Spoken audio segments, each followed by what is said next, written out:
لوگ آپ کو سمجھتے ہی نہیں ہیں، لوگوں کو پتہ ہی نہیں ہے کہ تمہارے اندر کیا چل رہا ہے، لوگوں کو پتہ ہی نہیں ہے کہ تم کن حالات سے گزر رہے ہو.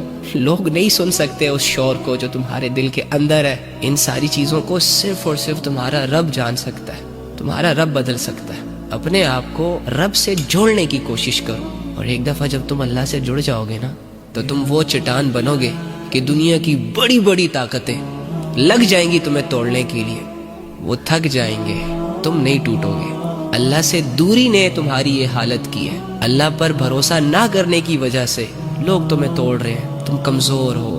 جس دن تم اللہ کے ساتھ جڑ گئے یہ دنیا حیران ہو جائے گی کہ ان غلاموں کو کیا ہو گیا، ان غریبوں کو کیا ہو گیا. کل تک جو لکیر کے فقیر تھے آج اتنے بڑے حوصلے اور اتنی بڑی ہمت کے ساتھ گھوم رہے. کہاں سے آیا ان کے پاس یہ سب کچھ؟ تمہیں کیا کرنا ہے؟ اپنے اللہ کے ساتھ جڑنا ہے. سمپل. جو ہوا سو ہوا، آپ اسے بدل نہیں سکتے. جو ہونا ہے وہ آپ کو پتہ نہیں ہے کہ کیا ہوگا، اچھا ہوگا برا ہوگا، اس لیے اس کی بھی ٹینشن نہ لیں. اپنے آج میں رہ کر اپنے آج کو بہتر بنائیں.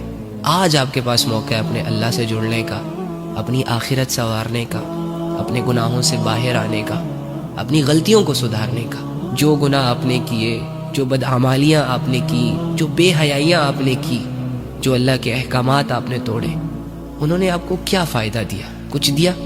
نہیں دیا. الٹا بے سکون کیا، ڈرایا، خوفزدہ کیا. تو اب تک تو ہمیں یہ سمجھ آ جانی چاہیے تھی نا کہ ہم اللہ کے بغیر کچھ بھی نہیں ہیں. اللہ کے بغیر بھی کوئی زندگی ہے یار.